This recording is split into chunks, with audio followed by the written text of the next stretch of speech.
रेनू अमन के सामने मुंह फुलाकर आगे आगे चलने लगी थी। अमन उसके पीछे पीछे था और रोहित, गौरव और राज उन दोनों के पीछे थे। हॉस्टल के दरवाजे से बाहर निकलने के कुछ देर बाद ही वो लोग काका का ढाबा के लिए निकल चुकी थी। इधर रानी की सहेलियां उसका घाव देखकर उससे बातें कर रही थी। ओह, तो उसने तुमसे माफी मांगी? उसके बगल में बैठी लड़की ने पूछा। हाँ, लेकिन पता नहीं आजकल न्यू सिटी बैंक के कस्टमर्स की क्वालिटी को क्या हो गया। उनका स्टैंडर्ड दिन ब दिन गिरता ही जा रहा है, रानी ने कहा। कैसे? दूसरी लड़की ने पूछा। अरे अब तुम तो जानती ही हो, न्यू सिटी बैंक के अंदर आने वाले कस्टमर कैसे होते हैं। लेकिन मैंने जब उस लड़के को देखा तो रानी ने मुंह बनाते हुए कहा। मतलब, वो क्या कुछ ऐसा वैसा था? मतलब थोड़ा फटीचर टाइप का? दूसरी लड़की ने पूछा। हाँ, मुझे तो लगता है कि वो कोई पागल था, जिसने ठीक से दुनिया नहीं देखी थी। हो सकता है कि वो किसी पागलखाने से भागकर आया और सीधा न्यू सिटी बैंक में घुस गया। पता नहीं बाद में उसके साथ क्या हुआ होगा और क्या नहीं। लेकिन मैं तो उसी टाइम अपने पापा के साथ वहां से निकल गई थी।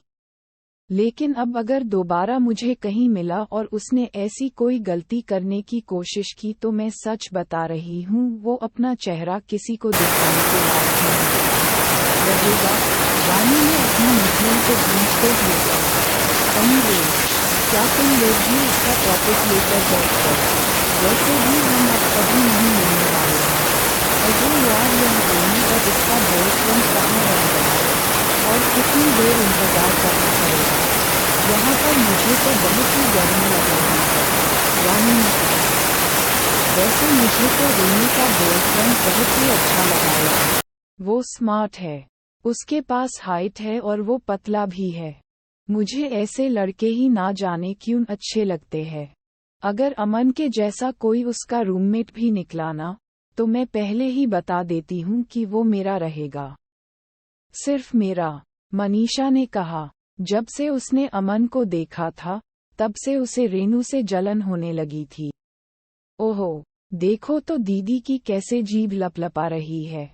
मैंने सुना है कि अमन स्पोर्ट्स कोटे से है, इसलिए मुझे लगता है कि वो और उसके दोस्त भी एक जैसे ही होंगे। अब देखते हैं कि किसको कौन पसंद आता है, दिया ने कहा और दरवाजे के बाहर देखने लगी। तब तक वो लोग अंदर नहीं पहुंचे थे।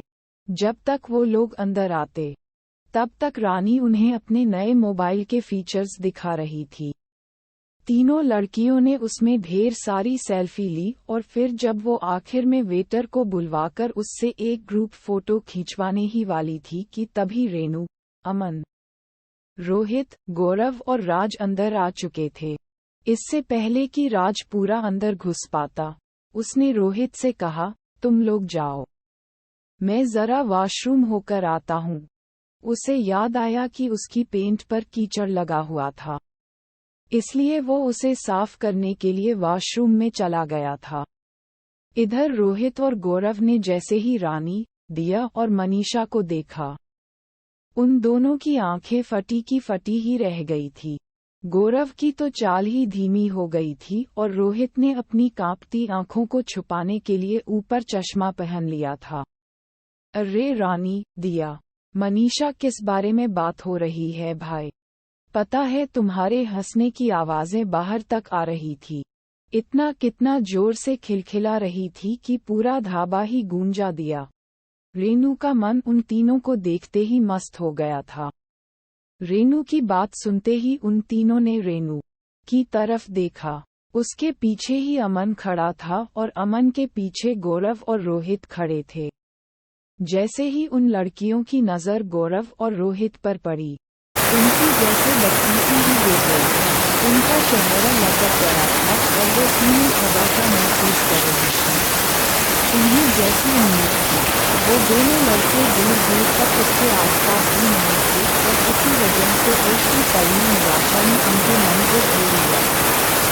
उन दोनों को सिर्फ एक बार ही देखने के बाद, उन तीनों ने ऐसी नज़र फेरी थी कि दोबारा देखने की हिम्मत तक नहीं थी। उनकी ऐसी शक्लें देखकर रेणु का चेहरा बुझ गया था। वो समझ गई थी कि क्या माजरा था। उसे तो पहले से ही पता था कि यह होने वाला था और इसके लिए उसने अमन को वार्निंग भी दी थी। लेकिन वो माना नहीं। अपनी सहेलियों की बुझी हुई शक्लें देखने के बाद रेणु ने अमन को गुस्से से घूर कर देखा। अमन के पास सिवाय मुस्कुराने के और कोई चारा नहीं था। लेकिन आज पहली बार उसे भी अपने दोस्तों पर शर्म आ रही थी। चलो चलो बैठते हैं। अमन ने सिचुएशन को थोड़ा सा नॉर्मल करने के लिए कहा और आगे बोला, रोहित, तुम दिया के बगल में बैठ जाओ और गौरव, तुम उधर मनीषा के पास चले जाओ। रोहित दिया की ओर बढ़ ही रहा था, लेकिन उससे पहले ही दिया उठकर मनीषा के बगल में बैठ गई थी। उसकी इस हरकत से यह बात साफ हो गई थी कि वो रोहित को ना तो पसंद करती थी और ना ही उसके साथ बैठना चाहती थी। अमन ने जैसे ही ये देखा, वो मारे शर्म के पानी पानी हो गया था। उसे अपने दोस्तों के लिए बहुत बुरा लग रहा था। वो यही सोच रहा था कि इससे तो अच्छा वो खाने का प्रोग्राम कैंसल ही कर देता। लेकिन अब तो वो आ गए थे और इसीलिए खाना खाना जरूरी था। इधर दिया और मनीषा ने अपने अपने फोन निकालकर सोशल मीडिया चलाना शुरू कर दिया था। उस टेबल पर कुल 4 लकड़ी के स्टूल लगे हुए थे और एक स्टूल पर 2 लोग बैठ सकते थे। दिया और मनीषा एक स्टूल पर बैठ गए थे। रोहित और गौरव एक पर बैठ गए थे। अमन और रेणु एक स्टूल पर बैठ गए, लेकिन रानी अकेली बैठी थी।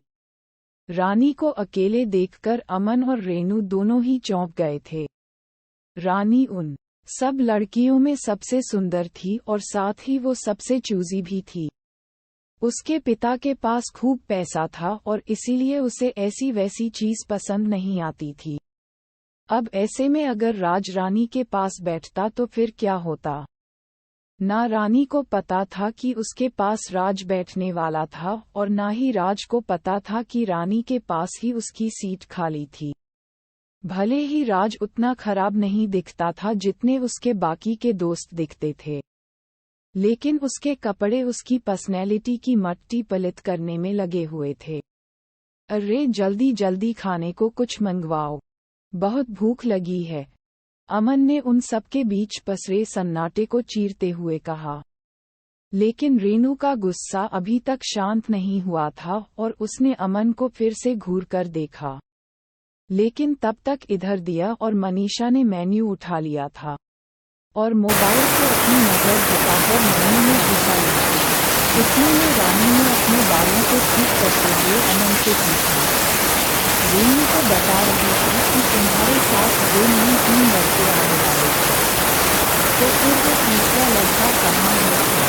रानी ने जिस तरह से यह सवाल किया था, उसे सुनकर तो यही लग रहा था कि रोहित और गौरव को देख लेने के बाद भी उसे अभी थोड़ी सी उम्मीद बाकी थी। लेकिन उसे पता नहीं था कि वो तीसरा लड़का उसके लिए बम बनकर आने वाला था। मम, वो तीसरा वाला अभी बाथरूम गया हुआ है, वो जल्दी ही आता होगा, अमन ने तुरंत जवाब देते हुए कहा। जैसे ही उसने अपनी बात खत्म की थी, ठीक उतनी ही देर में राज बाथरूम से निपटकर वहां आ गया था। अमन अपनी जगह से थोड़ा सा उठा और उसने राज की तरफ हाथ हिलाते हुए कहा, ओ ए राज, इधर भाई, इधर इधर आ जा।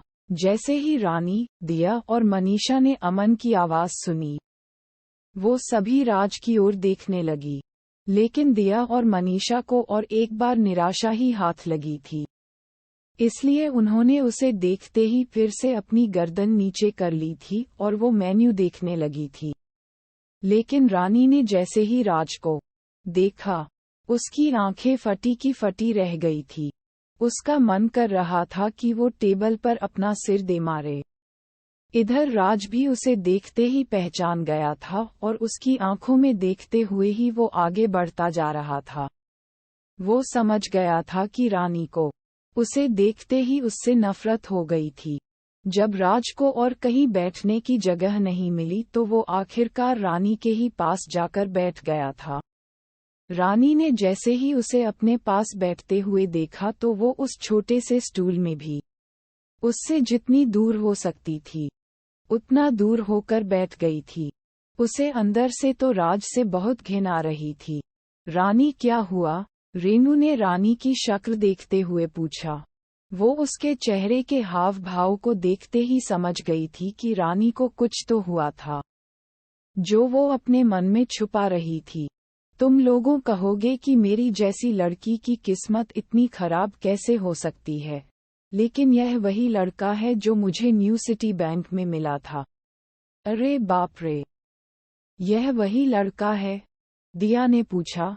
इसको देखकर तो ऐसा ही लग रहा है कि इसने वही कपड़े पहने हुए हैं जैसे तुमने इसे बैंक में पहने हुए देखा था, मनीषा ने कहा और दोनों ही राज को ऊपर से नीचे तक देखने लगी। अरे तुम लोग ऐसे एक दूसरे के अंदर घुसकर आखिर किस बारे में बात कर रहे हो? रेनू ने पूछा। उसे समझ में नहीं आ रहा था कि अचानक ही राज के आने से ऐसा हो गया था। जो उस टेबल पर बैठी बाकी की लड़कियां भी कुछ कुछ बात करने लगी थी। रेनू को लग रहा था कि कहीं ऐसा तो नहीं था कि उन तीनों में से किसी एक को राज पसंद आ गया था। लेकिन दिया ने रानी और राज के बीच हुई उस टक्कर के बारे में रेनू को बताया तो उसकी भी आंखें खुल गईं। जब राज के बारे में ये सब बातें की जा रही थी तब सब लोग राज को घूरकर देख रहे थे। रोहित, अमन, रेनू, गौरव और रानी, सभी की नजरें राज के ऊपर टिकी हुई थी। सबके मन में ढेर सारे सवाल थे। उन्हें ये लग रहा था कि आखिर राज को न्यू सिटी बैंक में जाने की जरूरत ही क्या थी, या जब वो गया तो उसे कितनी शर्मिंदगी का सामना करना पड़ा होगा। वहीं रेनू के मन में ये चल रहा था कि राज के आने की वजह से कहीं रानी वहां से उठकर ना चली जाए। वो जानती थी कि रानी कितनी चूजी थी और इतना सब हो जाने के बाद तो वो राज के साथ एक ही स्टूल पर बैठकर खाना नहीं ही खाने वाले थे। इधर रानी ने एक ठंडी सी मुस्कान के साथ रेनू को देखा और बोली, रेनू तुम अपने बॉयफ्रेंड के साथ मजे करो, मुझे थोड़ा सा काम है इसलिए मैं जा रही हूँ। रानी ने कहा और बिना किसी की इजाजत का इंतजार किए वो वहां से उठ गई। रेनू को पहले से ही मालूम था कि ऐसा कुछ होने वाला था, फिर भी उसने रानी को रोकने की कोशिश की लेकिन वो नहीं रुकी। रेनू का गुस्से भरा चेहरा देखकर इधर अमन अपने आप को कोस रहा था कि आखिर वो इन लोगों को अपने साथ लेकर ही क्यों न आया था। राज ने जब देखा कि सारी गड़बड़ उसकी वजह से हो रही थी और रानी लगभग दरवाजे तक पहुंच ही गई थी, तो वो जोर से चिल्लाया और बोला, रुको। उसकी आवाज सुनते ही सब चौंक गए थे। रानी भी जाते जाते एक सेकंड के लिए दरवाजे पर ही रुक गई थी। राज को अंदर ही अंदर बहुत बुरा लग रहा था। एक तो उसे यह बात चुभ रही थी कि आज उसकी वजह से रानी को वहां से भूखे उठकर जाना पड़ रहा था, और दूसरी बात उसे ये खल रही थी कि उसके आसपास की दुनिया और इसके आसपास के लोग सिर्फ और सिर्फ पैसे के ही पीछे पागल थे। इससे पहले कि रानी दरवाजे के बाहर निकल पाती, राज ने उसे आवाज देते हुए कहा, क्या है? रानी ने राज से बात करते हुए उसकी ओर देखना तक मुनासिब नहीं समझा और दूर कहीं देखते हुए बोली। राज उसकी ओर देखकर मुस्कुराया और बोला, बैंक में जो हुआ उसके लिए मैं बैंक में ही माफी मांग चुका हूँ। मुझे नहीं मालूम था कि तुम्हें मेरी गलती की वजह से ऐसी चोट लग जाएगी। I am really sorry. रानी की नजर अभी भी उसकी ओर नहीं देख रही थी। भले ही राज की बात सुनकर वो थोड़ा सा पिघल गई थी, लेकिन अभी भी उसकी घिन पूरी तरह से शांत नहीं हुई थी। रानी ने कोई जवाब नहीं दिया और फिर से निकलने लगी तो राज ने फिर से उसे रोका और कहा, अरे तुम अपना ये पर्स वहां भूल आई थी। मैं तो बस यही देने के लिए आया था। इसमें तुम्हारा सिटी बैंक का सुप्रीम कार्ड होगा ना? राज ने तिरछी नजरों से उसे देखते हुए कहा। रानी मन ही मन ये सोच रही थी कि इस आदमी के न्यू सिटी बैंक का जब कोई कार्ड था ही नहीं तो फिर इसे कैसे पता कि वहाँ पर कौन सा कार्ड था?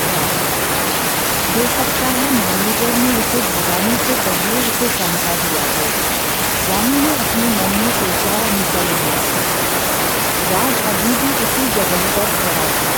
जैसे ही रानी दरवाजे से बाहर होने वाली थी, इतने में उधर से कोई रईसजादा सामने से आया और रानी को जानबूझकर टकरा गया। इडियट, देखकर नहीं चल सकते क्या? रानी ने गुस्से से उस आदमी को देखते हुए कहा। उस आदमी ने काले रंग की शर्ट और हरे रंग की ट्राउजर पहनी हुई थी। उसके हाथ में कोई बहुत महंगी सी घड़ी भी थी और वो जिस तरह से रानी को देख रहा था उसकी शक्ल से साफ पता चल रहा था कि उसकी नीयत अच्छी नहीं थी। अरे बेबी, क्या हुआ? चोट लगी है? मलहम लगा दूं? उस लड़के ने रानी को छेड़ते हुए कहा। रानी को उसकी इस बात पर बहुत गुस्सा आया।